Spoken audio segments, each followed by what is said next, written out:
Everyone, सगळ्यांचं स्वागत आहे ड्रीम अचिव्हर्स गायडन्सला. तर आज आपण बघणार आहोत लेबर वॉर्ड. तर लेबर वॉर्ड मध्ये काय होत असते आणि लेबर वॉर्ड कशासाठी युज होते ते बघणार आहोत आपण. तर लेबर वॉर्ड मध्ये नॉर्मल डिलिव्हरीज होत असतात, ज्याच्यामध्ये आपण नॉर्मल डिलिव्हरी कसे होतात ते माहिती करून घ्यायचं आहे इन्फॉर्मेशन थ्रू. आणि लेबर वॉर्ड मध्ये डिफरंट टाइप्स ऑफ कंडिशन्स पण येत असतात. लेबर वॉर्ड कंडिशन मध्ये प्रेग्नन्सी मध्ये काही काही असे डिसीज कंडिशन असतात जे की जे बर्थ देण्याच्या टाइमला प्रॉब्लेम क्रिएट करत असतात. तर आता आज आपण बघूया लेबर वॉर्डला. तर लेबर वॉर्ड बघा, तर हे आपण चाललोय लेबर वॉर्डला. तर लेबर वॉर्डचे एंट्री गेट आहे हे. लेबर वॉर्ड मध्ये आपण एंट्री केलंय. तर हे बघा लेबर वॉर्डचे व्ह्यू. तर हे बघा, हे आहे internal view of labour ward. हे आहे नर्सेस स्टेशन. त्याच्यानंतर बघा इक्लाम्शिया रूम. इक्लाम्शिया रूम म्हणजे काय, एक डिसीज कंडिशन आहे त्याच्यामध्ये रूम आहे. तर याच्यामध्ये प्री इक्लाम्शिया बद्दल माहिती दिली. हे FSH आहे, फिटल हार्ट रेट साठी. हे काही टाईपच्या मेडिकेशन्स आहेत जे की लेबर वॉर्ड मध्ये युज होते. तर लेबर वॉर्ड मध्ये काय, जे महिलांच्या सुरक्षित डिलिव्हरीसाठी युज झालेलं वॉर्ड त्याला म्हणलं जातं लेबर वॉर्ड. आणि ही आहे BP मशीन, ज्याच्याने आपण BP म्हणजे हार्ट रेट चेक करत असतो.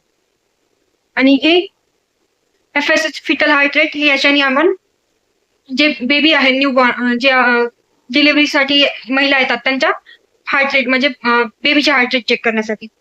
याच्यानंतर बघा, तर हे आहे एक्झामिनेशन रूम. याच्यामध्ये एक्झामिनेशन साठी लेडीजला वगैरे ठेवलं जात असते. तर एक्झामिनेशन रूम मध्ये लेडीज काही आहेत जे की ठेवलेले म्हणजे थांबलेले आहेत एक्झामिनेशन साठी. आता बघा लेबर वॉर्डची मुख्य व्याख्या काय.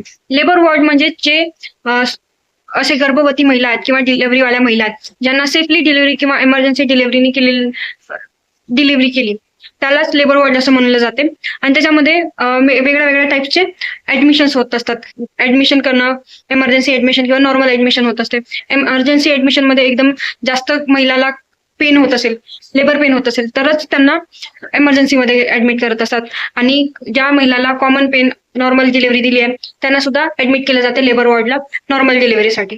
तर हे काही एरियाज आहेत ज्याच्यामध्ये लेबरवाल्या लेडीजला ठेवलं जाते.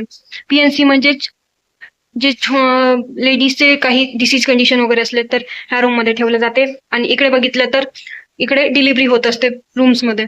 तर आता सध्या डिलिव्हरी सुरू आहे. डिलिव्हरीसाठी सगळे प्रिपेअर केलेले आहेत इक्विपमेंट. डिलिव्हरी वॉर्ड मध्ये किती टाईपचे सेक्शन्स मध्ये डिवायडेशन असते. पहिलं आता नर्सेस स्टेशन, दुसरं म्हणजे आपलं लेबर रूम, आणि तिसरं delivery room, operation theatre. Emergency मध्ये असेल काही तर ऑपरेशन थिएटर लागतंय. लेबर रूम मध्ये नॉर्मल डिलिव्हरी. आणि त्याच्यानंतरच बघा काही सेक्शन मध्ये PNC आफ्टर डिलिव्हरी त्या लेडीजला ठेवलं जात असते. आणि त्याच्यानंतर NICU म्हणजे जे लहान बाळ झालेलं असते, न्यू बॉर्न बेबी, त्या बाळाला केअर करण्यासाठी NICU ला ठेवलं जाते आणि त्या बाळाची केअर केली जाते त्या NICU मध्ये. तर आता आपण बघणार आहोत लेबर वॉर्ड मधले जे डिलिव्हरी मध्ये युज होणारे मेडिकेशन्स आहेत, जे की इंजेक्शन डिफरंट टाईपचे युज होतात ते बघणार आहोत आपण. तर कोणते कोणते इंजेक्शन युज होतात ते बघूया. डिफरंट टाइप्स ऑफ मेडिकेशन्स जे की इमर्जन्सी मध्ये युज होत आहे आणि जे की कॉमन असतात. कॉमन म्हणजे नॉर्मल डिलिव्हरी मध्ये दिले जातात. आणि इमर्जन्सी म्हणजे जास्त लेबर पेन असेल त्या लेडीजला कोणते कोणते इंजेक्शन दिले जातात ते आपण बघणार आहोत आता. तर या बघा मेडिकेशन्सला. आपण चाललो आहेत मेडिकेशन्स रूम कडे. तर मेडिकेशन मध्ये कोणते कोणते मेडिकेशन्स युज होत आहे ड्युरिंग लेबर आणि प्रेग्नन्सी मध्ये डिलिव्हरीच्या वेळेवर कोणते कोणते मेडिकेशन्स देतात इमर्जन्सी किंवा कॉमन ते बघणार आहोत आपण. तर आपली एक स्टुडंट आहे जे की रीड करत आहे ड्रग्स बद्दल, तर तिला आपण विचारूया. तर वैष्णवी, तू ड्रग्स रीड केलेत का? हो. ड्रग्स कोणते कोणते टाईपचे रीड केलेत तू? ऑक्सिटोसिन, सोडियम ग्लुकोनेट आणि वर्बोपॅनजिक. हो का? त्या एका एका इंजेक्शन बद्दल माहिती सांगू शकता का थोडक्यात? हे ऑक्सिटोसिन हे एक हार्मोन ड्रग आहे. हे लेबर मध्ये युटेरस कॉन्ट्रॅक्शन साठी युज केलं जातं किंवा डिलिव्हरी नंतर ब्लिडिंग स्टॉप करण्यासाठी सुद्धा युज करतात. नंतर हे आहे ऑन्डल, हे नॉझिया आणि वॉमिटिंग साठी युज करतात जास्त तर. कॉमन ड्रग आहे हे आणि हे रिसेप्टर ब्लॉकर म्हणून सुद्धा काम करते. आणि हे नंतर आहे कॅल्शियम ग्लुकोनेट, हे इंजेक्शन. हे कॅल्शियमची कमी झाली असेल तर पेशंटला देतात. आणि लास्ट आहे वल्ब्रोकॅन इंजेक्शन. हे इपिलेप्सी करता यूज करतात. इक्लाम्शिया जर पेशंटला कन्व्हर्जन हे येत असेल, फिट्स येत असेल तर त्याला देतात.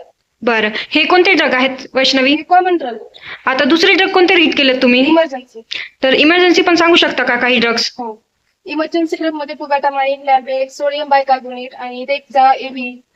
फर्स्ट आहे डुबॅटामाइन. हे ब्लड प्रेशर डिक्रीज झाल्यानंतर देतात.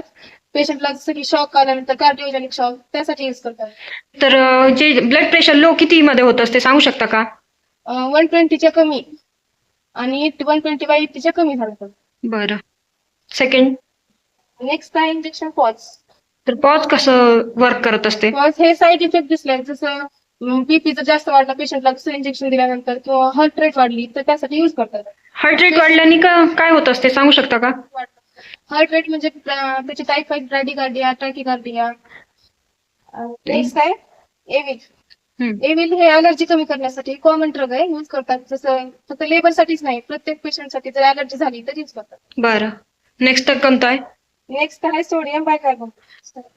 बायकार्बोनेट हे अल्कलायझिंग एजंट आहे.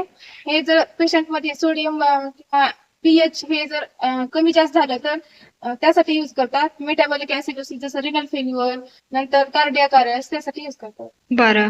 आणि अजून राहिले का? हे फक्त आयव्ही थ्रू युज करू शकतात आपण. आणि नेक्स्ट आहे लॅबेट. लॅबेट अँटी हायपरटेन्सिव्ह ड्रग आहे. हे बीपी कमी झाल्यास युज करतात. जसं की पेशंटला जर बीपी जास्त झालं, कार्डियाक अरेस्ट झाल्यानंतर इक्लाम्शिया कंडिशन सुद्धा युज करतात.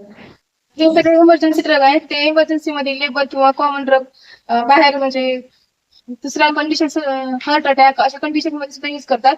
थँक्यू. माझ्याकडून पण थँक्यू वैष्णवी तेवढी इन्फॉर्मेशन दिल्याबद्दल. मला एक डाऊट राहिलाय, काय म्हणजे आता सगळे इमर्जन्सी ड्रग किंवा कॉमन ड्रग मध्ये मी ड्रग्स ऐकले जे स्टुडंटनी सांगितले, पण मला एक डाऊट राहिले एका कंडिशनला घेऊन, ती म्हणजे इक्लाम्शिया. ही कोणती कंडिशन असेल आणि काय आहे त्या कंडिशन मध्ये? जरा कोणीला विचारत बघू का? तर बघूया आता विचारायचं कोणती कंडिशन आहे ही. तर आता आपण जेही आपल्याला मिळणार आहेत त्यांना विचारूयात की इक्लाम्शिया काय आहे आणि हे डिसीज कंडिशनचे डायग्नोसिस काय आहे. तर एखादं व्यक्ती मिळालं तर विचारूयात. तर समोर आहेत आपले क्लासेसच्या स्टुडंट, तर त्यांना विचारूत डिसीज कंडिशन बद्दल माहिती आहे का. तर मी शिवनश्री, तुम्हाला इक्लाम्शिया बद्दल माहिती आहे काय? हो, माहिती आहे ना. ते काय आहे डिसीज कंडिशन बद्दल एक्सप्लेन करू शकताय का तुम्ही? इक्लाम्शिया म्हणजे अशी डिसीज कंडिशन असते सपोज एखादी प्रेग्नेंट लेडी डिलिव्हरी करत असताना तिला फिक्स वगैरे येणे ते असते इक्लाम्शिया. पण त्याच्या आधीचं जर बघितलं ते असते प्री इक्लाम्शिया. प्री इक्लाम्शिया मध्ये नॉर्मली काय होते, ब्लड प्रेशर जे आपलं 120/80 mm जे असते ते वाढलेलं असते. 140/90 140/90च्या वर असेल तर प्री इक्लाम्शिया असते. त्याचे जर आपण सिम्पटम्स बघितले तर काय असतात, जर आपण बघितले तर हाय ब्लड प्रेशर, एडिमा, अजून पायांवर स्वेलिंग येते त्याला एडिमा पण आपण सांगू शकतो. आणि पेन, ब्रीथिंग डिफिकल्टी त्याला डिसिप्निया सुद्धा म्हणतात, ते पण होऊ शकतो प्री इक्लाम्शिया. त्याला जर आपण प्री इक्लाम्शिया जर डायग्नोस केलं तर आपल्याला इक्लाम्शिया पण डायग्नोस करता येते व्यवस्थित. प्री इक्लाम्शिया कसं डायग्नोस करायचं? प्री इक्लाम्शिया मध्ये आपण ब्लड प्रेशर चेक करून, अजून युरिन टेस्ट करून आणि ब्लड टेस्ट करून हेच करू शकतो. तर थँक्यू वनश्री आम्हाला इक्लाम्शिया आणि प्री इक्लाम्शिया बद्दल माहिती देण्याबद्दल. तर ही होती इन्फॉर्मेशन अबाउट लेबर वॉर्ड. तर लेबर वॉर्ड बद्दल आम्ही काही प्रकारे माहिती घेतलेली आहे. तर माहिती आवडली असेल तर लाईक करा, शेअर करा आणि सबस्क्राईब करा. आणि असेच व्हिडिओ इन्फॉर्मेटिव्ह तुम्हाला आवडले असतील तर आम्हाला कमेंट बॉक्समध्ये सांगा. धन्यवाद.